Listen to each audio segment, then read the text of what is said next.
আসসালামু আলাইকুম প্রিয় শিক্ষার্থীরা, আশা করি আপনারা সকলেই ভালো আছেন। আমি আপনাদের ইতিহাস বিষয়ের ম্যাডাম ফাল্গুনী জাহাঙ্গীর। আপনাদের এই ইতিহাস বিষয়টা আমি পড়াবো। আজকে আমি আলোচনা করব নবম শ্রেণীর ইতিহাসের প্রথম অধ্যায় ইতিহাস পরিচিতি।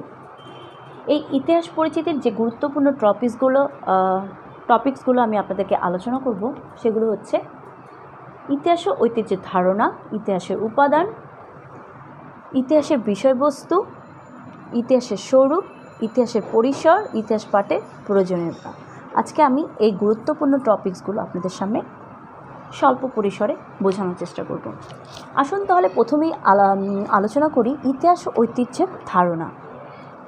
ইতিহাস শব্দটির উৎপত্তি ইতিহ শব্দ থেকে, যার অর্থ হচ্ছে ঐতিহ্য। ঐতিহ্য হচ্ছে অতীতের অভ্যাস, শিক্ষা, ভাষা, শিল্প, সাহিত্য, সংস্কৃতি যা ভবিষ্যতের জন্য সংরক্ষিত থাকে। এই ঐতিহ্যকে এক প্রজন্ম থেকে আরেক প্রজন্মের কাছে পৌঁছে দেয় এই ইতিহাস। এই ইতিহাস সম্পর্কে বিভিন্ন মানুষ বিভিন্নভাবে মন্তব্য করেছেন, কারো কারো ভাষায় নানাভাবে তারা সংজ্ঞায়িত করেছেন।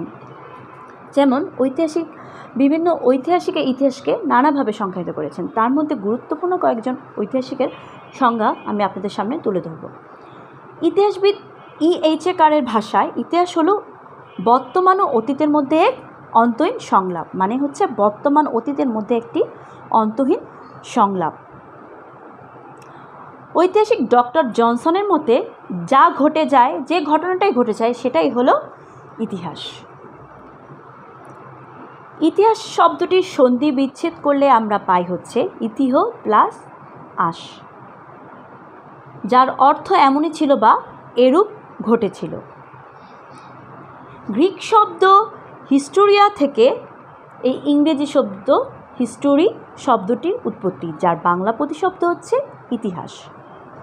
হিস্টোরি শব্দটির প্রথম ব্যবহার করেন গ্রিক ঐতিহাসিক হেরোডোটাস, যার জন্ম গ্রিসে।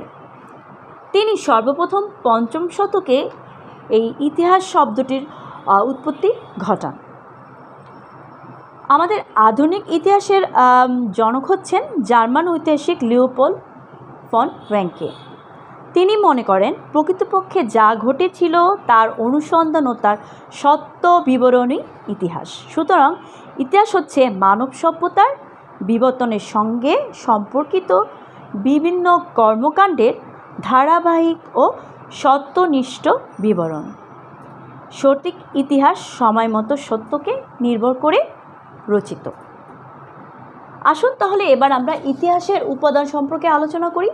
তাহলে ইতিহাসের ঐতিহ্য ধারণা সম্পর্কে আমি আপনাদেরকে ধারণা দিলাম, মানে ইতিহাস শব্দটি কিভাবে উৎপত্তি হয়েছে, এর অর্থ কী, ইতিহাস শব্দটি সন্ধি বিচ্ছেদ করলে কি দাঁড়ায়, ইতিহাস সম্পর্কে বিভিন্ন ঐতিহাসিকদের সংজ্ঞা আমি আপনাদেরকে আলোচনা করলাম।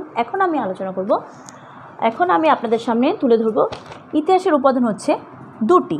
একটি হচ্ছে লিখিত উপাদান আর একটি হচ্ছে অলিখিত বা প্রত্নতত্ত্ব উপাদান। আচ্ছা, অলিখিত উপাদান বলতে আমরা বুঝি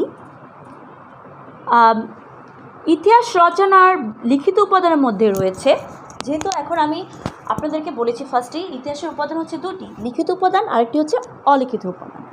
লিখিত উপাদান হচ্ছে ইতিহাস রচনার লিখিত উপাদানের মধ্যে রয়েছে সাহিত্য, বৈদেশিক বিবরণ, দলিলপত্র, এগুলো হচ্ছে ইতিহাসের লিখিত উপাদান। বিভিন্ন দেশি বিদেশি সাহিত্যকর্মেও তৎকালীন সময়ের কিছু তথ্য এই লিখিত উপাদানে পাওয়া যায়, যেমন বেদ, তারপর হচ্ছে তবকাতি নাসিরি, আবুল ফজলের আইন আকবরী, এই যে বিভিন্ন গ্রন্থ, এই গ্রন্থের মাধ্যমে এই লিখিত উপাদানগুলো ফুটে উঠেছে। আচ্ছা, বিদেশি পর্যটকদের বিবরণ সবসময় গুরুত্ব পেয়েছে এই লিখিত উপাদানে। তাহলে লিখিত উপাদান কি? লিখিত উপাদান হচ্ছে যা লিখিত বিবরণের মাধ্যমে জানা যায়, সেটাই হচ্ছে লিখিত উপাদান। বিভিন্ন গ্রন্থ, এগুলি হচ্ছে লিখিত উপাদান। আচ্ছা, অলিখিত বা প্রত্নতত্ত্ব উপাদান হচ্ছে যেসব বস্তু বা উপাদান থেকে আমরা বিশেষ সময়, স্থান বা ব্যক্তি সম্পর্কে বিভিন্ন ধরনের ঐতিহাসিক তথ্য পাই, সেই বস্তু বা উপাদানই হচ্ছে লিখিত বা প্রত্ন নিদর্শন। যেমন মুদ্রা, শিলালিপি, স্তম্ভলিপি, তাম্রলিপি, ইমারত, এগুলা এই সমস্ত কিছুই হচ্ছে অলিখিত উপাদান। মানে যা লিখিত না, যা বিভিন্ন জিনিসের উপর খোদাইকৃত। ঠিক আছে, উদাহরণ হিসেবে উল্লেখ করা যায় যেমন সিন্ধু সভ্যতা, বাংলাদেশের মহেস্থানগড়, পাহাড়পুর, ময়নামতি ইত্যাদি স্থানের প্রত্নতত্ত্বের যে নিদর্শন আমরা পাই সেটাই হচ্ছে অলিখিত উপাদান। তারপরে যেমন নরসিংদী জেলার ওয়ারি বটেশ্বর, এটাও একটি প্রত্নতত্ত্বের আবিষ্কার।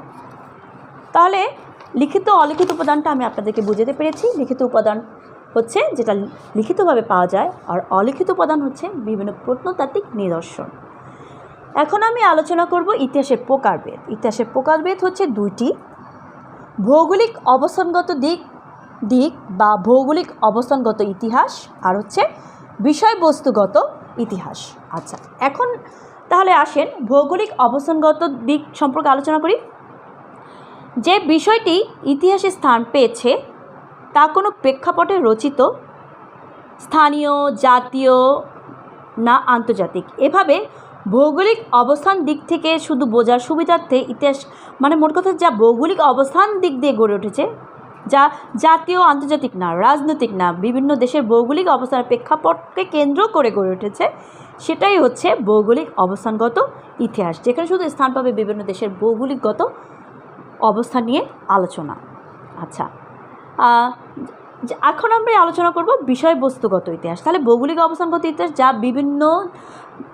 বিভিন্ন যা ভৌগোলিক অবস্থানগত দিক আলোচনা করে, সেটাই হচ্ছে ভৌগোলিক অবস্থানগত দিক। এবার হচ্ছে বিষয়বস্তুগত ইতিহাস। আচ্ছা, বিষয়বস্তুগত ইতিহাস কি? কোনো বিশেষ বিষয়ের উপর ভিত্তি করে যে ইতিহাস রচিত হয় তাকে বিষয়বস্তুগত ইতিহাস বলা হয়। ইতিহাসের বিষয়বস্তুর পরিসর হচ্ছে ব্যাপক, তবু সাধারণভাবে একে 5 ভাগে ভাগ করা যায়, যথা রাজনৈতিক ইতিহাস, সামাজিক ইতিহাস, অর্থনৈতিক ইতিহাস, সাংস্কৃতিক ইতিহাস ও সাম্প্রদায়িক ইতিহাস। মানে এই সব বিষয়বস্তুকে কেন্দ্র করে যে ইতিহাস গড়ে ওঠে সেটাই হচ্ছে বিষয়বস্তু ইতিহাস, যেখানে স্থান পাবে রাজনৈতিক ঘটনা, সামাজিক ঘটনা, অর্থনৈতিক ঘটনা, সাংস্কৃতিক ঘটনা, এই সব কিছু হচ্ছে বিষয়বস্তুগত ইতিহাস। তাহলে ইতিহাসের প্রকারভেদ হচ্ছে দুটি: ভৌগোলিক অবস্থানগত আর বিষয়বস্তুগত। ভৌগোলিক অবস্থানগত হচ্ছে যেটা ভৌগোলিক বিষয় দিয়ে নিয়ে আলোচনা করে সেটা, আর বিষয়বস্তুগত ইতিহাস বিভিন্ন বিষয় যেমন রাজনৈতিক, অর্থনৈতিক, সামাজিক, সাংস্কৃতিক প্রেক্ষাপট নিয়ে যেটা আলোচিত হয়ে থাকে সেটাই হচ্ছে বিষয়বস্তুগত ইতিহাস। তাহলে এখন আসেন ইতিহাসের বিষয়বস্তু নিয়ে আলোচনা করি। মানব সমাজ ও সভ্যতার ধারাবাহিক পরিবর্তনের প্রমাণ ও লিখিত দলিল হল ইতিহাস। ঐতিহাসিক ভিকো মনে করেন মানব সমাজ ও মানবীয় প্রতিষ্ঠানসমূহের উৎপত্তি ও বিকাশই ইতিহাসের বিষয়বস্তু। সুতরাং দেখা যাচ্ছে মানুষের গুরুত্বপূর্ণ অর্জন যা মানব সমাজ সভ্যতার উন্নতি ও অগ্রগতিতে অবদান রাখে তাই হচ্ছে ইতিহাসের বিষয়বস্তু। যেমন শিল্প, সাহিত্য, সংস্কৃতি, দর্শন, স্থাপত্য, রাজনীতি, যুদ্ধ, ধর্ম, আইন, এগুলো হচ্ছে বিভিন্ন সব কিছু হচ্ছে সমাজ সভ্যতার বিকাশে প্রত্যক্ষ বা পরোক্ষভাবে প্রভাবিত করেছে, তাই হচ্ছে বিষয়বস্তু। মানে ইতিহাসের বিষয়বস্তু এই সকল কিছু মিলিয়েই ইতিহাসের বিষয়বস্তু। তাহলে এখানে আপনারা কি বুঝতে পেরেছেন? ইতিহাসের বিষয়বস্তুগত ইতিহাস যা একটু আগে আমি বলেছি যা বিভিন্ন প্রেক্ষাপটকে নিয়ে আলোচিত হয় সেটাই হচ্ছে ইতিহাসের বিষয়বস্তুগত ইতিহাস। আচ্ছা, এখন আমি আলোচনা করব ইতিহাসের স্বরূপ। ইতিহাসের স্বরূপ সম্পর্কে যেটা আমি আপনাদের সামনে তুলে ধরবো সেটা হচ্ছে ইতিহাসের স্বরূপ আর বৈশিষ্ট্য একই কথা। যেমন সত্যনিষ্ঠ তথ্যের সাহায্যে অতীতের পুনর্গঠন করাই হচ্ছে ইতিহাসের বৈশিষ্ট্য। ইতিহাসের আলোচনার বিষয় হচ্ছে মানব সমাজ ও সভ্যতার অগ্রগতির ধারাবাহিক তথ্য নির্ভর বিবরণ। ইতিহাস থেমে থাকে না, ইতিহাস হচ্ছে একটি গতিশীল এবং বহমান, যে কারণে প্রাচীন যুগ, মধ্যযুগ, আধুনিক যুগ সন তারিখ ব্যবহার করায় ভাগ করা এটা কঠিন। আবার পরিবর্তনের ধারাও সব দেশে একসঙ্গে ঘটেনি। ঠিক আছে, ইতিহাসের স্বরূপ হচ্ছে ইতিহাসের বিষয় বৈশিষ্ট্য। ইতিহাসের বৈশিষ্ট্য বলতে তাহলে কি বোঝায়? যে ইতিহাস একটি সত্য কাহিনীর ঘটনার উপর ভিত্তি করে গড়ে উঠছে। তারপরে ইতিহাসের আলোচনার বিষয়বস্তু হচ্ছে মানব সমাজ আর সভ্যতার অগ্রগতি। ইতিহাস থেমে থাকে না, ইতিহাস একটি গতিশীল এবং বহমান, এটা চলতেই থাকে। ইতিহাসের পরিসর।